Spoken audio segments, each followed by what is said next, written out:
¿Cómo están, jóvenes estudiantes? Mi nombre es Carlos Castañeda Peralta. Conmigo vamos a desarrollar el curso de literatura y ahora hablando acerca de la literatura peruana, nos corresponde nuestro segundo tema, la literatura de la conquista, ¿no? Recordemos, queridos estudiantes, que nosotros la clase pasada vimos literatura quechua, tanto la literatura quechua prehispánica como la literatura quechua colonial, con el caso de Ollantay. Entonces ahora nos tocaría ver la literatura de la conquista. Eh, Veamos un poco el contexto, ¿no?, en el que aparece este tipo de literatura. Con la llegada de los europeos se da inicio a la transculturación o mestizaje y a la dolorosa condición en que vivirán los autóctonos, oprimidos por el yugo español. Los primeros españoles que llegaron al Perú tenían todavía una cultura medieval, popular, con actitudes y valores propios de la sociedad española. En este proceso de invasión y transculturación también se dan las guerras civiles entre los conquistadores, empujados por el poder y la codicia. Son determinantes también las resistencias indígenas en este contexto bélico. Entendamos entonces, queridos estudiantes, el contexto que se dibuja, el contexto que llega, en el cual se desarrolla esta literatura es un contexto de guerra, ¿no? Tanto por la resistencia de los indígenas a la dominación española, como también será la guerra civil entre los mismos conquistadores, ¿no? Ahora, se habla mucho del tema de la transculturación, pero ¿qué cosa es la transculturación? La transculturación es el choque de dos culturas, en este caso la cultura autóctona con la cultura, digamos, occidental que viene con los españoles. Pero no se entienda choque a la guerra de dos ejércitos, simplemente eso. No, no, no, no. A esto es un poquito más complicado, en el sentido de que se enfrentan dos concepciones del mundo, dos religiones. O sea, es algo que va mucho más allá que el enfrentamiento de dos ejércitos. Bueno, podríamos definir la literatura de la conquista, ¿no? Diciendo pues que se conoce con este nombre a la literatura surgida durante el proceso de la invasión española al Perú, proceso que incluye la interacción entre dos culturas y el surgimiento de una nueva realidad. Las características, bueno, son bastante claras, ¿no? Se inicia la transculturación o mestizaje, que es lo que habíamos hecho, digamos, lo que habíamos indicado hace un momento. Los primeros soldados cultivan una literatura oral, popular y medieval, es decir, trabajarán lo que es el romance y las coplas. Ahora, jóvenes, se entiende por romance a una composición en 8 sílabas métricas sobre temas bélicos y de número de versos ilimitado, mientras que por copla se entiende composiciones de 4 versos. También vamos a mencionar que la especie más destacada es la crónica. En este caso, la pregunta es, ¿qué cosa es una crónica? Pues la crónica es una narración de pretensión histórica, generalmente escrita por un testigo de los hechos. En otros casos, la información se obtiene interrogando a los mismos participantes de los acontecimientos. También podemos decir que la crónica es un texto en prosa que recopila información sobre la historia, la geografía y las costumbres del Nuevo Mundo, con carácter administrativo. Estaba dirigida al rey. Los cronistas eran subjetivos, pues tenían diferentes intenciones además de informar. Algunos buscaban justificar la invasión, otros defender al indio, otros solían proteger sus propios intereses. Los cronistas tenían diferentes oficios o profesiones, eran soldados, juristas, curas o catequistas.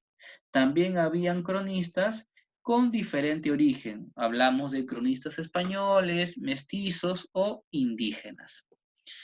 ¿Qué características podemos ver de estas crónicas? Bueno, es una versión directa y más o menos apasionada de los hechos, porque como hemos mencionado anteriormente, es subjetiva, así que es complicado que no haya una visión parcializada de un evento, ¿no? Está marcado por el estilo y la personalidad de su autor.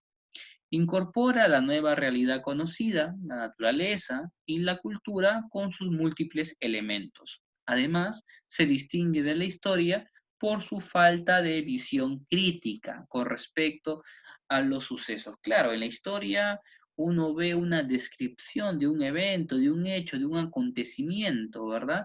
Y el historiador intenta ser lo más objetivo posible. La crónica no va por ahí, ¿no? La crónica es un punto de vista bastante particular, bastante personal, que está mezclado pues con la subjetividad del cronista, ¿no? Y esta subjetividad depende pues también del origen del cronista, ¿no? Porque no escribirá lo mismo con el mismo fervor un español que un cronista indígena, ¿no? Los cronistas se van a diferenciar de acuerdo a su origen, ¿no? Los cronistas españoles, por ejemplo, tenemos a Pedro Cieza de León, a Juan de Betanzos y a José de Acosta. Pedro Cieza de León nos presenta dos obras importantes, El Señorío de los Incas y Crónica del Perú. Juan de Betanzos con la obra Suma y Narración de los Incas, y José de Acosta con la obra Historia Natural y Moral de los Indios. Por favor, tomar en consideración esta última, ¿no? Historia Natural y Moral de los Indios, porque ha sido anteriormente pregunta del examen de admisión en San Marcos. En el caso de los cronistas indios, mencionamos tres, de los cuales destacará uno por encima del resto, ¿no? Acá tenemos a Felipe Guamán Poma de Ayala, a Juan Santa Cruz Pachacuti y a Titu Cusi Yupanqui.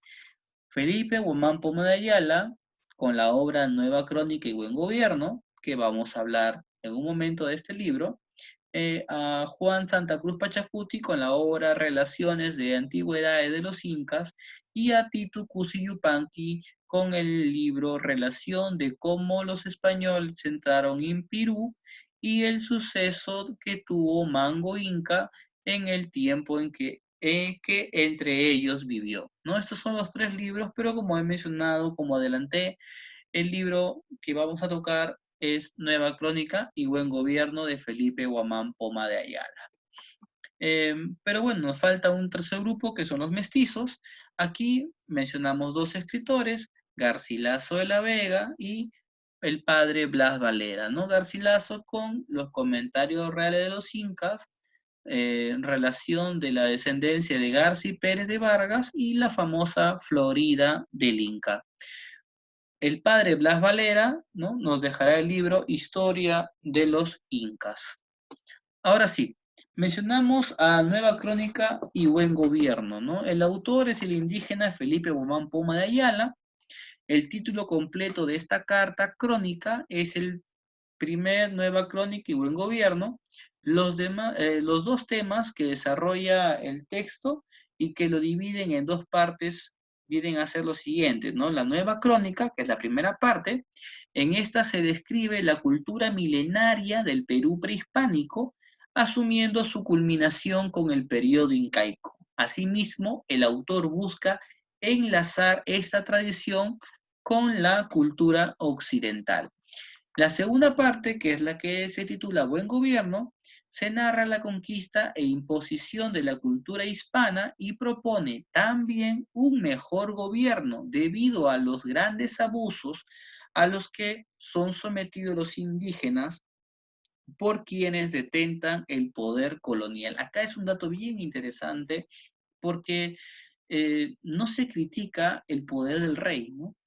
Sino tampoco se critica el poder de Dios, ¿no? Del Dios cristiano, sino es que ellos, Guamán Poma de Ayala lo que dice es que debería haber un buen gobierno porque estos que han llegado, estos españoles que han llegado, no cumplen las leyes que marca el rey, ni cumplen también los pedidos que ordena la religión católica, ¿no? Entonces ahí está el punto de discrepancia de nuestro amigo Guamán Poma de Ayala. El tema principal de esta obra es la crítica, no se sobreentiende, la crítica sobre los abusos de los colonizadores españoles contra los indígenas, ¿no? Eh, Como ustedes ven en la imagen, generalmente nuestro amigo Guamán Poma de Ayala se ayuda con dibujos, en una gran cantidad de dibujos en la obra que permiten superar las limitaciones en el uso del idioma, del idioma castellano que tenía Guamán Poma, ¿no? La propuesta de un buen gobierno para el virreinato peruano. Ese es también otro de los puntos medulares de la obra. Características de este texto: se describe el mundo andino prehispánico y colonial hasta inicios del siglo XVII. Utiliza una pluralidad de lenguas, o sea, el texto se escribe en español, en quechua, en latín y aymara. Recurre a un lenguaje iconográfico para expresar diversas situaciones, ¿no? Lo que mencionaba acerca de la intromisión de dibujos. Rechaza el mestizaje, evidencia del caos desde su cosmovisión indígena. Recoge las tradiciones orales de los pueblos indígenas a través de una ortografía y una sintaxis marcadas por la lengua quechua. Otro escritor importantísimo es el Inca Garcilaso de la Vega, que naciera en el año de 1539 y dejara este mundo en 1616. De él podemos decir que es uno de los primeros mestizos cuyo nombre verdadero es Gómez Suárez de Figueroa. Nació en el Cusco el 12 de abril de 1539. Sus padres fueron el capitán español Sebastián Garcilaso de la Vega, que aquí hay que hacer un pequeño paréntesis. Este capitán español Sebastián Garcilaso de la Vega y Vargas estaba relacionado pues con dos grandes escritores, ¿no? Con el famosísimo escritor renacentista Garcilaso de la Vega y también con el escritor Jorge Manrique, ¿no? O sea, este escritor Inca García Saavedra ya tenía en la sangre, ¿no? Esto de ser un eximio escritor. Y su madre fue la ñusta Isabel Chimpu Ogyo, que viene a ser ella sobrina de Huayna Cápac. Entonces, eh, podemos argumentar aquí que el Inca Garcilaso de la Vega tenía sangre noble tanto por el padre como por la madre, ¿no? Transcurre su infancia y su mocedad entre las guerras civiles españolas. Sus parientes indios le informan sobre la tradición y cultura de sus antepasados. Ya en 1560 viaja a España, allí sigue la carrera militar y alcanza el grado de capitán. Características de la obra de este señor, ¿no? Es considerado el primer mestizo biológico y espiritual americano. Tuvo una formación humanista, asimiló la filosofía neoplatónica. ¿Qué más mencionamos? Su obra se ubica dentro de la línea del Renacimiento y su prosa es bella, elegante y armoniosa. Analizando la obra de nuestro amigo Garcilaso, nos vamos a centrar en los comentarios reales, ¿no? Que, bueno, mencionamos en primera parte, que es el género narrativo, especie crónica. La estructura está dividida en dos partes. La primera es de 1609. Ahí, por favor, el título ha salido equivocado, ¿no? Es de 1609. Está dividida en 9 libros y habla sobre la cultura inca. La segunda parte, que es una publicación póstuma, es de 1617 y consta de 8 libros y trata sobre los conquistadores.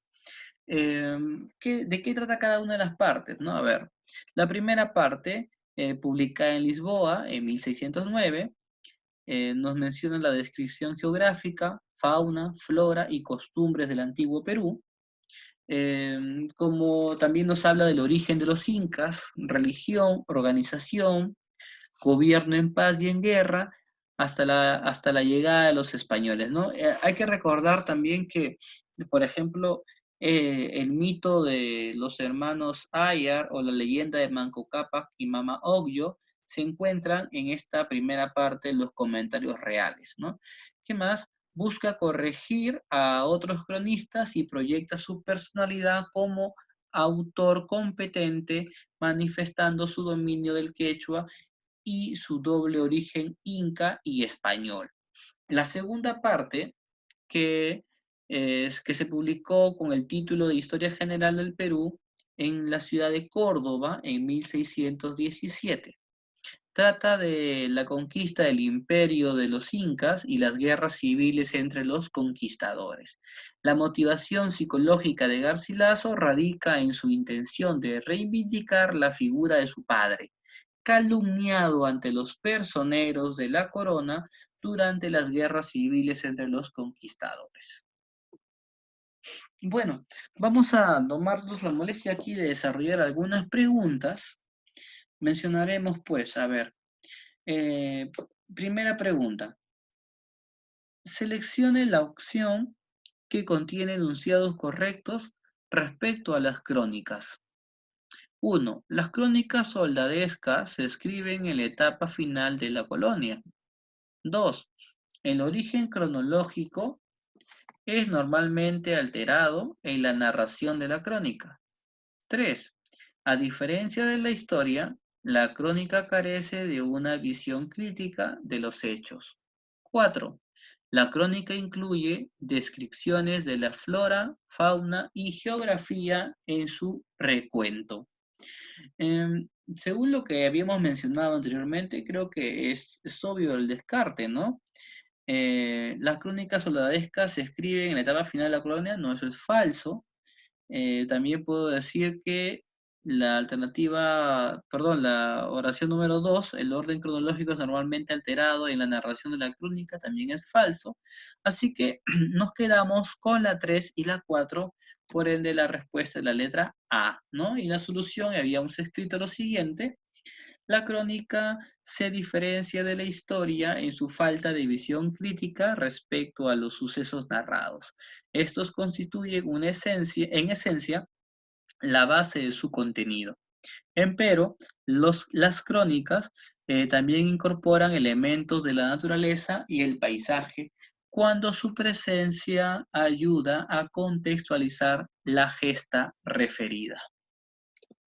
Segundo ejercicio, dice: en relación a la verdad o falsedad de las siguientes afirmaciones sobre la obra del Inca Garcilaso de la Vega, marque la alternativa correcta. 1. Diálogos de amor de León Hebreo. ¿Fue traducida del italiano al español? Eso, chicos, es verdadero. ¿Ya? Eso es verdadero. ¿La Florida del Inca es una crónica sobre la conquista del imperio? No. Falso. 3. Genealogía de Garci Pérez de Vargas fue dirigida a su familia española. Eso es verdadero. Y por último, la 4, Historia General del Perú, fue publicada póstumamente en 1617 en Perú. Falso, ¿no es cierto? Falso. Entonces, la respuesta es la letra C. 1. Diálogos de amor de León el Hebreo es traducción del Inca, ¿no? Del italiano al español. La Florida del Inca es una crónica sobre la expedición de Hernán Cortés hacia la península de la Florida. 3. La genealogía de Garci Pérez de Vargas es una obra dirigida a su familia española. Y 4. Historia General del Perú es la segunda parte de los comentarios reales de los incas, publicada póstumamente en 1617 en Córdoba, España, ¿no? Ustedes recuerdan que en la pregunta nos habían dicho que era en Perú. Y ninguna de ellas, ninguna de las dos partes se publica en Perú, ¿no? La primera es en Lisboa y esta segunda es en Córdoba. Tercera pregunta. El Inca Garcilaso de la Vega tiene un estilo renacentista en comentarios reales. Esto se evidencia porque su prosa es castiza y coloquial, de difícil erudición, compleja y recargada, armónica y serena, sencilla y didáctica. Bueno, a ver, tómense un momento, piensen. ¿Y eligieron respuesta? Sí, efectivamente, la respuesta es la letra D, claro. En el estilo del Inca Garcilaso de la Vega se puede reconocer a un prosista experto, armónico y sereno. Cuarta y última pregunta, jovencitos. Marque la opción que contempla correctamente el siguiente enunciado sobre la primera parte de los comentarios reales. Garcilaso de la Vega adopta una posición de autor competente, ¿sustentada en qué? ¿En qué sustenta él esta posición? Es la pregunta. ¿Su dominio del quechua y su doble origen inca y español? ¿Tener un origen español a través de la rama paterna? ¿Haber recogido abundante información de testigos directos? ¿El conocimiento de las historias que escuchó de su madre? ¿Una mayor formación humanista que la de los otros cronistas? ¿Cuál es el punto aquí para darnos cuenta de la respuesta? Lo primero es que la mayoría de cronistas tienen un solo origen, ¿no? Es decir, hay españoles, hay indígenas, pero Garcilaso es un caso particular porque él habla quechua por su madre, le enseñaron, él tiene un dominio de esa lengua, le enseñaron los mitos, pero a la vez también tiene doble origen, el origen inca y el origen español. Entonces, él dice que su palabra tiene mayor validez porque conoce ambas fuentes. En consecuencia, la respuesta es la letra A, efectivamente, ¿no? En la primera parte de los comentarios reales, Garcilaso de la Vega adopta la posición de autor competente sustentada en su dominio del quechua y su doble origen, tanto inca y español. Muy bien, jóvenes, esto ha sido todo en relación a la literatura de la conquista. Espero que la clase haya sido de mucho provecho. Cualquier duda, consulta, por favor, por los canales respectivos, hacérmelas llegar para yo gustoso eh, darles solución, explicarles para que todo quede claro. Conmigo será hasta un nuevo video. Nos vemos, chicos. Hasta luego.